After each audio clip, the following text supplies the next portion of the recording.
नमस्कार, मैं Uday Shankar. News bioscope में आप सबों का स्वागत है। कैबिनेट की बैठक हुई तो कैबिनेट की बैठक में जेपीएससी नियमावली को लेकर कई बड़े निर्णय लिए गए हैं और इसके साथ ही 11वीं जेपीएससी का रास्ता साफ हो गया है। उम्र सीमा को लेकर, क्वालिफाइंग मार्क्स को लेकर महत्वपूर्ण निर्णय लिए गए हैं और कई बिंदुओं पर नियम में संशोधन किया गया है। लेकिन इस पे क्या कुछ छात्र नेता और जेपीएससी मामलों के जानकार मनोज हमारे साथ जुड़े हुए हैं।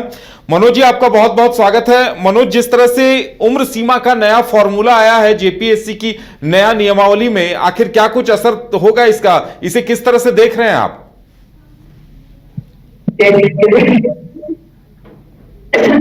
जेपीएससी का जो बोर्ड है कि संशोधित नियमावली है, ये पूरी तरह से करियर की सुविधा बनी। ये मुख्य रूप से ये झारखंडियों के लिए नहीं बना है, ये बाहरियों के लिए बना है। ये बोल रहे हैं कि जो भी कैटेगरी का लड़का कैटेगरी का क्लेम करेगा उसको उसी वर्ग में फाइट करना पड़ेगा। तो एसटी वाला एसटी का करेगा क्लेम, एससी का करेगा और ओबीसी का करेगा, ये ईडब्ल्यूएस का करेगा। तो वैसी परिस्थिति में आप 40% बात को खुल्लम खुला दे रहे हैं। दूसरा, इन्होंने विज्ञापन बोला, विज्ञापन वर्ष से 35 साल। ये विज्ञापन वर्ष क्या होगा ये भी स्पष्ट नहीं किया गया है कि वो विज्ञापन वर्ष पिछले बार की 2016 था। आज अगर विज्ञापन वर्ष करना 2017 रहेगा, 18 रहेगा, 19 रहेगा, 20 रहेगा, ये विज्ञापन वर्ष भी नहीं। और मान लीजिए कि 2022 ये रख देते हैं या 20 रख देते हैं तो 5 साल वैसे ही उम्र खा जाएंगे। अगर 2023 रख दिए तो आप 10 साल 8 साल खा जाइएगा। तो लड़के तो बिना परीक्षा दिए हुए रिटायर कर जाएंगे। बिल्कुल मनोज, जिस तरह से ये नियमावली सामने आई है, लगता है कि अभी पूरी तरह से नियमावली भी सामने नहीं आई है। क्वालिफाइंग मार्क्स को लेकर, आरक्षण को लेकर भी कई बड़े बदलाव हुए हैं। चलिए, एक बात तो अच्छी है कि झारखंड आंदोलनकारियों के वारिसों या उनके बच्चों को 5% का अतिरिक्त आरक्षण मिलेगा। लेकिन जो उम्र सीमा वाली बता रहे हैं, ये एक तो झारखंड बने हुए 23 साल हो गया है, अभी तक सिर्फ 10 जेपीएससी के एग्जाम हुए हैं। उम्र सीमा में छूट तो मिलनी ही चाहिए। जो लोग सिर्फ और सिर्फ झूठ मूठ के बैठ करके कानून बना रहे हैं, ये बोल रहे हैं कि जो है फिर हिंदी को जो है तो क्वालिफाइंग रहेगा। तो पिछला बार भी तो क्वालिफाइंग था, तो कहाँ पे वैसा हुआ?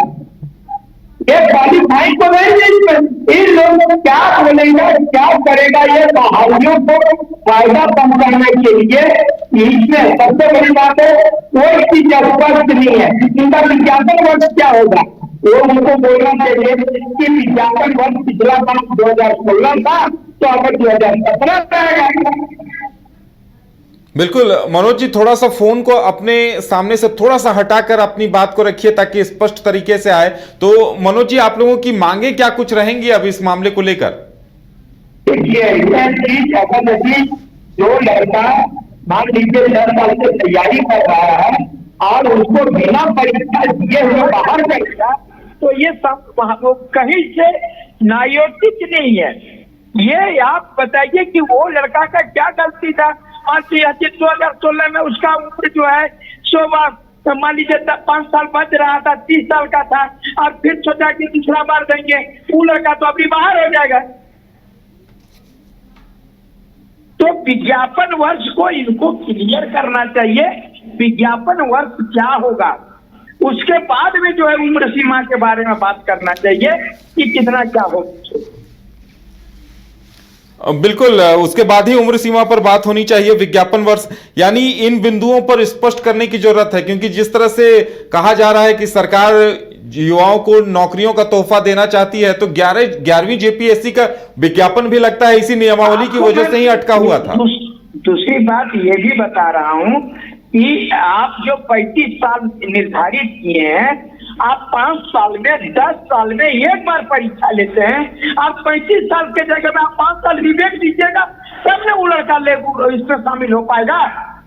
आप प्रत्येक साल तो आप परीक्षा लेते नहीं है, 5 साल में एक बार परीक्षा लेते हैं। और वैसी परिस्थिति में आप विज्ञापन वर्ष 2023 रख दीजिएगा और उधर 5 साल उधर खा गए, 8 साल इधर खा जाइएगा, तो 13 साल तो बिना, ये तो छात्रों के साथ न्याय नहीं है। तो क्या आप लोगों को फिर आंदोलन पर उतरना होगा क्या?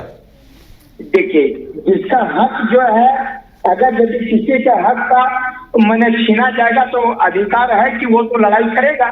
आपको जो है सबसे पहले इनको 40 कर देना चाहिए था उम्र सीमा जनरल का, और उसके बाद में जो है आप विज्ञापन वर्ष से जो आप बताते हैं कि नहीं 17 है 18 है, जो भी आप 16 था पिछला बार की, अब 17 कर दीजिए। ये हमारी मांग है। ठीक है कि लड़का लोग, आप सबसे बड़ी बात है कि जेपीएससी प्रत्येक वर्ष जो है वो परीक्षा नहीं लेती है, इसलिए मैं कह रहा हूं।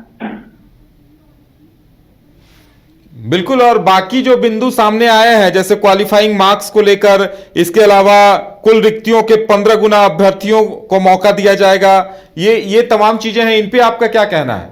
बहुत बड़ी चीज। देखिए, सबसे बड़ी बात, 5 साल में पहले एक बार की मैंने 1 साल का निकलता था तो वह 400 500 300 पद आता था।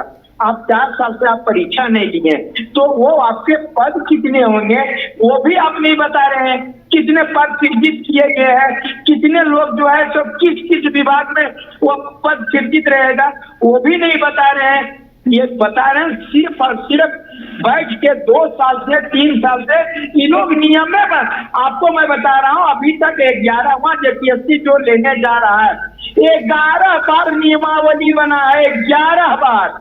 ये अपने फायदे के लिए कौन इसका बच्चा किसमें सेट करेगा उसके अनुसार इसे नियमावली बनाते हैं। बिल्कुल, यानी कहा जा सकता है कि आप लोग इससे संतुष्ट नहीं है और लगता है अभ्यर्थियों को एक बार फिर आंदोलन की राह पकड़ना पड़ेगा। जो है जो बोल रहे हैं विज्ञापन बस वो पहले कैंसिल करके आप बताइए कि कौन वर्ष रख रहे हैं, वो क्लियर कीजिएगा, उसके बाद हम बताएंगे।